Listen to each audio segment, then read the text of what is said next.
तो कहानी की शुरुआत होती है और हमें सोनिक हेजहॉग को दिखाया जाता है जो कि इस वक्त लाइट स्पीड से भाग रहा था। दरअसल इस वक्त एक मुच्छड़ आदमी जिसका नाम है रोबोटनिक, वो सोनिक के पीछे पड़ा हुआ था। अब आप लोग कंफ्यूज होंगे कि आखिर वो सोनिक के पीछे क्यों पड़ा हुआ था। तो अब हम कहानी में थोड़ा पीछे जाएंगे और ये देखेंगे कि आखिर सोनिक है कौन। तो दोस्तों हमें एक दूसरी दुनिया को दिखाया जाता है जो पृथ्वी से अलग है। यहाँ पर हम सोनिक को देखते हैं जिसके अंदर अद्भुत शक्तियाँ हैं। लेकिन दोस्तों सोनिक की शक्तियों को हासिल करने के लिए कुछ बुरे लोग थे जो उसके पीछे पड़े हुए थे। तो इसीलिए लोंग क्लोक जो कि आउल प्रजाति से हैं, वो काफी समय से सोनिक की देखभाल कर रही हैं। वो सोनिक की जान बचाने के लिए एक पोर्टल खोलती हैं और उसे यहाँ से जाने के लिए कहती हैं। भेजने से पहले वो सोनिक से ये भी कहती हैं कि जो शक्तियाँ तुम्हारे अंदर हैं वैसी शक्तियाँ मैंने किसी के पास नहीं देखी। तुम्हें अपनी शक्तियों को बुरे लोगों से बचा करके रखना होगा। इतना कहने के बाद वो सोनिक को एक पोटली देती हैं जिनमें ढेर सारा रिंग था। वो सोनिक से कहती हैं कि अगर तुम्हें कभी भी खतरा महसूस हो तो इस रिंग का इस्तेमाल करके पोर्टल की मदद से मशरूम आइलैंड पर चले जाना। उस आइलैंड पर तुम सुरक्षित रहोगे, वहाँ तुम्हें परेशान करने वाला कोई नहीं होगा। अब सोनिक उसे छोड़ करके जाना तो नहीं चाहता था, लेकिन एक मजबूरी थी इसलिए उसे जाना पड़ जाता है। सीन शिफ्ट होता है और हमें टॉम नाम करके एक पुलिस ऑफिसर को दिखाया जाता है। जब वो पेट्रोलिंग कर रहा था तो उसी वक्त उसके आसपास से सोनिक कई बार चक्कर लगाता है। सोनिक की स्पीड ज्यादा होने की वजह से टॉम उसको देख नहीं पाता है, लेकिन उसकी स्पीड मीटर में सोनिक की स्पीड दिख रही थी।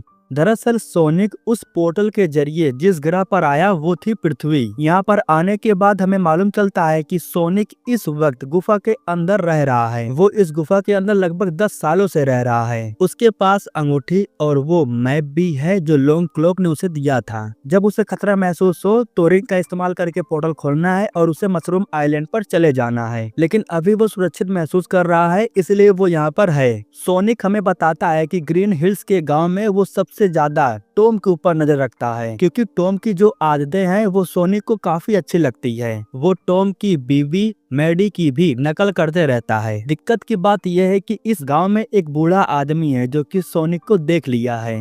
वो ड्राइंग बना करके लोगों को उसके बारे में बताता तो है, लेकिन कोई उस पर विश्वास नहीं करता है। लेकिन वो बूढ़ा 100% कंफर्म हो चुका है कि वो नीला राक्षस उसके गांव में रहता है। खैर सोनिक लगभग 10 सालों से अकेले रहते आ रहा है, इसलिए वो कभी कभी अपने आप को काफी अकेलापन महसूस करता है, लेकिन फिर भी वो अपने आप को खुश रखने की पूरी कोशिश करता है। अब एक दिन टॉम जब घर पर आता है तब उसकी बीवी उसे एक लेटर दिखाती है। इस लेटर के जरिए टॉम को मालूम चलता है कि वो सैन फ्रांसिस्को में ट्रांसफर हो चुका है। अब उसे सैन फ्रांसिस्को में जाकर के पुलिस की जॉब करनी होगी। इसीलिए टॉम और उसकी बीवी काफी खुश थे, क्योंकि ये दोनों भी काफी समय से इस गांव को छोड़ना चाहते थे। एक दिन ग्राउंड में जब बच्चे मैच खेल रहे थे तब सोनिक भी उनके मैच को देखने के लिए आता है। इन बच्चों को खेलता हुआ देख करके वो दूर से काफी खुश हो रहा था। सभी लोगों के चले जाने के बाद रात के समय में जब ग्राउंड खाली हो जाता है तब सोनिक ग्राउंड में आकर के अकेले ही मैच खेलता है। वो खुद ही बॉल को हिट करता है और खुद ही जाकर के बॉल को पकड़ करके काफी खुश होता है। लेकिन दोस्तों एक वक्त ऐसा आता है जब उसे एहसास हो जाता है कि उसे देखने वाला कोई नहीं है, वो अकेले ही मैच खेल रहा है, जिसकी वजह से सोनिक को गुस्सा आता है और वो अपने गुस्से को शांत करने के लिए ग्राउंड में काफी स्पीड से भागता है।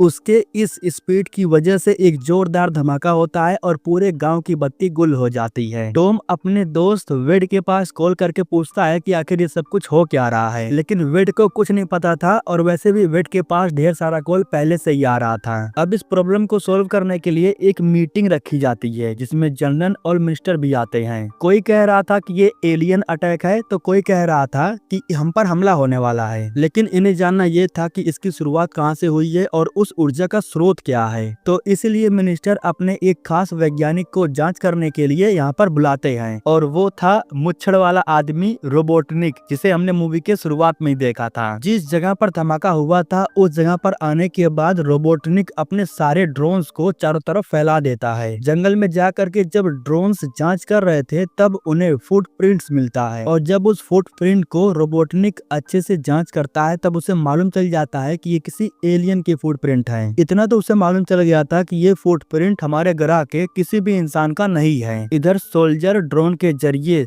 जंगल में चारों तरफ तलाशी लेना शुरू कर चुके थे। जब उन लोगों को सोनिक देखता है तब उसे मालूम चल जाता है कि अब वक्त आ गया है, अब उसे मशरूम आइलैंड पर जाना होगा। इसीलिए वो फटाफट जा करके अपने सारे सामानों को बैग में रख लेता है। लेकिन कुछ ऐसे भी सामान थे जिन्हें बैग में रखना मुश्किल हो रहा था। अब इधर हमें टॉम को दिखाया जाता है जो अपनी बीवी से कॉल पर बात कर रहा था। दरअसल उसकी बीवी यानी कि मैडी अपनी बहन रीचल के घर गई थी घूमने के लिए। बात करते वक्त टॉम को अपने गराज से कुछ गिरने का आवाज सुनाई देता है। उसे लगा कि वो रकून्स हैं, लेकिन वो रकून्स नहीं थे बल्कि वो सोनिक था जो कि रिंग को फेंक करके पोर्टल खोलने वाला था। लेकिन वो पोर्टल खोलता उसी वक्त यहाँ पर टॉम आ जाता है जो सोनिक को देख लेता है और काफी डर जाता है। डर की वजह से टॉम गलती से अपना ट्रंकुलाइजर गन चला देता है, जिसकी वजह से वो बेहोश होने वाला था। लेकिन बेहोश होने से पहले वो टॉम के टी शर्ट को देखता है जिस पर सैन फ्रांसिस्को लिखा हुआ था। वो सैन फ्रांसिस्को को पढ़ने के बाद रिंग को फेंक देता है। इसी वजह से सैन फ्रांसिस्को का पोर्टल खुल जाता है। सोनिक जैसे ही बेहोश हुआ तो उसी वक्त उसकी जो पोटली थी जिसमें उसने रिंग रखा था वो गलती से जा करके सैन फ्रांसिस्को के एक बिल्डिंग पर गिर जाती है। खैर दोस्तों, अब टॉम सोनिक को ला करके एक पिंजरे में बंद कर देता है और वैसे भी सोनिक फिलहाल बेहोशी की हालत में था।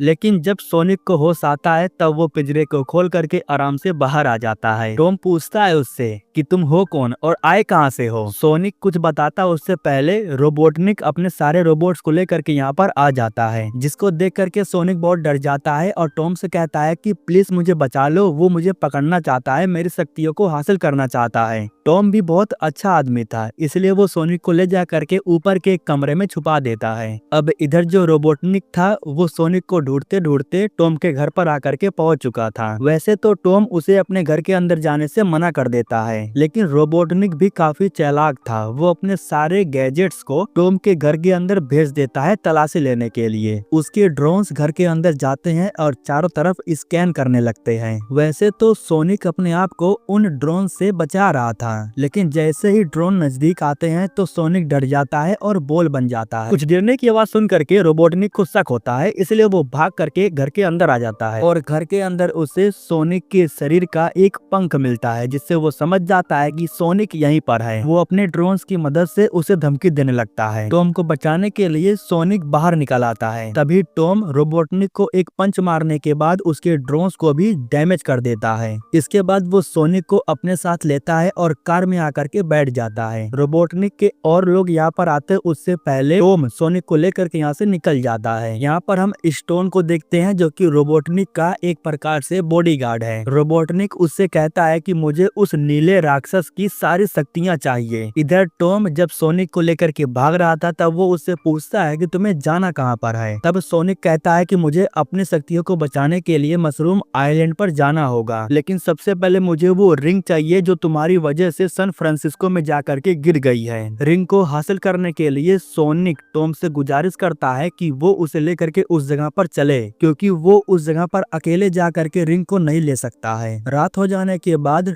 टॉम एक होटल के पास जाकर के रुकता है। सोनिक को कार में रहने के लिए बोल करके वो कॉल पर बात करने के लिए चला जाता है। दरअसल वो वेड के पास कॉल करता है और उससे वहाँ के माहौल के बारे में पूछता है। तब वेड बताता है कि जिस चीज को लेकर के तुम भाग रहे हो वो बहुत खतरनाक चीज है, उसे ला करके सरकार को दे दो क्योंकि तुम्हारे पीछे पूरी फोर्स पड़ी हुई है और वैसे भी रोबोटनिक तुम्हें हर हाल में ढूंढ ही लेगा। यहाँ पर हमें मालूम चलता है कि रोबोटनिक बगल में ही खड़ा था जो फोन को लेने के बाद टॉम से कहता है कि उस राक्षस को मेरे हवाले कर दो, लेकिन टॉम कहता है कि वो तुम्हें कभी नहीं मिलेगा। इतना कहने के बाद वो कॉल को कट कर देता है। इधर सोनिक की नजर उन लोगों पर पड़ती है जो काफी मजे से पार्टी कर रहे थे। उनको इस तरीके से पार्टी करता हुआ देख करके सोनिक भी काफी व्याकुल हो जाता है। वो अपने आप को रोक नहीं पाता, इसलिए वो भी पार्टी करने के लिए अंदर बार में चला जाता है। वैसे तो पार्टी काफी मजे से हो रही थी, लेकिन कुछ लोग थे जो सोनिक को देख लेते हैं और उन्हें मालूम चल जाता है कि ये तो वही नीला राक्षस है। इसी वजह से इन लोगों के बीच में लड़ाई शुरू हो जाती है, क्योंकि ये लोग सोनिक को पकड़ना चाहते थे।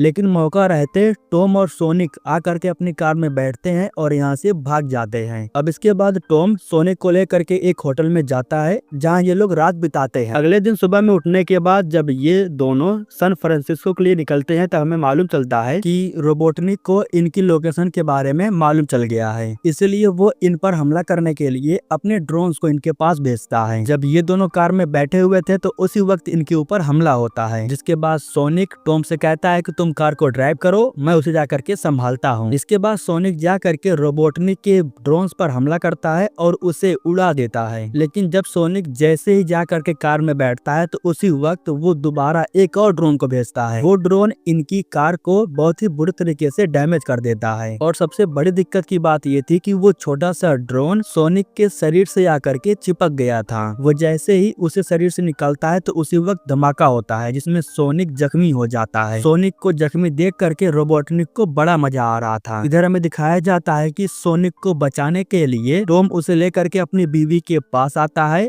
मतलब कि रीचल के घर पर। रीचल पहले से ही उसके ऊपर नाराज थी, इसलिए वो टॉम को इसे लेकर के यहाँ से जाने के लिए कहती है। लेकिन मैडी टॉम की हेल्प करना चाहती थी, इसलिए वो अपनी बहन को रस्सी से बांध देती है। इसके बाद वो सोनिक का इलाज करती है। थोड़ा सा मलहम पट्टी करने के बाद सोनिक बिल्कुल ठीक हो जाता है। लेकिन सोनिक को देख करके मैडी काफी कंफ्यूज थी, इसलिए वो टॉम से पूछती है कि आखिर ये क्या चीज है। टॉम कहता है कि मैं तुम्हें बाद में सब कुछ समझा दूंगा, लेकिन फिलहाल उसे हमारी जरूरत है, हमें उसकी हेल्प करनी होगी। सरकार उसे पकड़ना चाहती है और अगर एक बार सरकार ने पकड़ लिया तो साइंटिस्ट उस पर रिसर्च करने के लिए उसका चीरफाड़ कर देंगे। अब मैडी भी इनकी हेल्प करने के लिए तैयार हो जाती है। इसके बाद ये लोग रीचल की कार लेकर के सैन फ्रांसिस्को में जाते हैं, उस बिल्डिंग के पास जिस बिल्डिंग पर वो रिंग जा करके गिरा था। टॉम एक पुलिस वाला था, इसलिए वो आसानी से उस बिल्डिंग के अंदर चला जाता है। अब बिल्डिंग के ऊपर जाने के बाद सोनिक को उसकी सारी रिंग मिल जाती है। अब सोनिक को रिंग का इस्तेमाल करके पोर्टल को खोलना था और मशरूम वाले आइलैंड पर चले जाना था। पोर्टल को खोलने के लिए वह जैसे ही रिंग को फेंकता है तो उसी वक्त यहाँ पर रोबोटनिक अपने सारे ड्रोन्स को लेकर के आ जाता है। यहाँ पर वो सोनिक को जान से मारने के लिए आया था।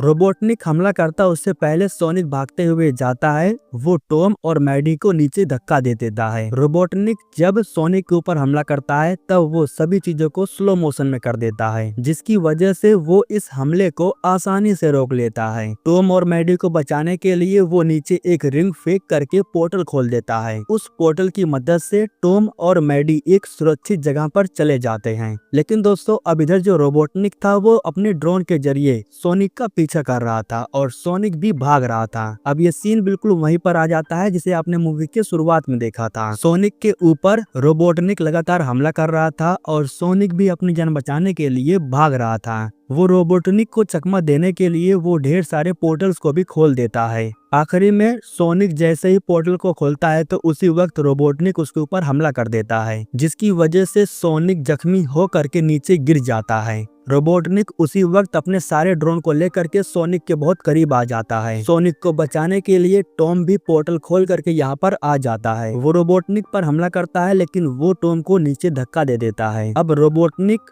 सोनिक को खत्म करने के लिए आगे बढ़ रहा था, लेकिन उसी वक्त उसे रोकने के लिए वेट के साथ में और भी लोग आ जाते हैं। मतलब कि ये सभी लोग सोनिक की तरफ से हो करके उससे लड़ रहे थे, लेकिन इनके गन से रोबोटनिक को कोई फर्क नहीं पड़ता है। अब जब वो सोनिक को खत्म करने के लिए जा रहा था तो उसी वक्त टॉम कहता है कि वो मेरा दोस्त है, तुम उसे नहीं मार सकते। जब वो दोस्त की बात करता है तो उसी वक्त सोनिक अचानक से उठता है और वो अपने सारे एनर्जी का इस्तेमाल करता है। इस बार सोनिक एक साथ सारे एनर्जी का इस्तेमाल करके वो रोबोटनिक के ऊपर हमला करता है, जिसकी वजह से इस बार रोबोटनिक के ड्रोन्स की वाट लग जाती है। लगातार हमला करने के बाद सोनिक टॉम को इशारा करता है। टॉम भागते हुए जाकर के रिंग को फेंकता है और एक पोर्टल खुल जाता है। ये जो पोर्टल खुला था वो मशरूम आइलैंड का था। सोनिक अपने पूरे एनर्जी से रोबोटनिक के ड्रोन्स पर हमला करता है और उसे धक्का दे करके मशरूम आइलैंड पर भेज देता है। इस तरीके से दोस्तों रोबोटनिक हमेशा हमेशा के लिए मशरूम आइलैंड पर फंस जाता है। लड़ाई खत्म हो जाने के बाद अब सोनिक और टॉम के बीच में अच्छी दोस्ती हो जाती है। टॉम अपने ही घर में एक अच्छे से कमरे को सजा देता है सोनिक के लिए। गुफा में जो सामान सोनिक का पड़ा हुआ था वो सारा सामान भी इस कमरे में टॉम लेकर के आ गया था। अब सोनिक को एक नई फैमिली मिल चुकी थी और इससे वो काफी खुश था। लेकिन इधर बेचारा रोबोटनिक मशरूम आइलैंड पर फंसने के बाद मशरूम के जूस को निकाल करके उसे पी रहा था और अपना पेट भर रहा था।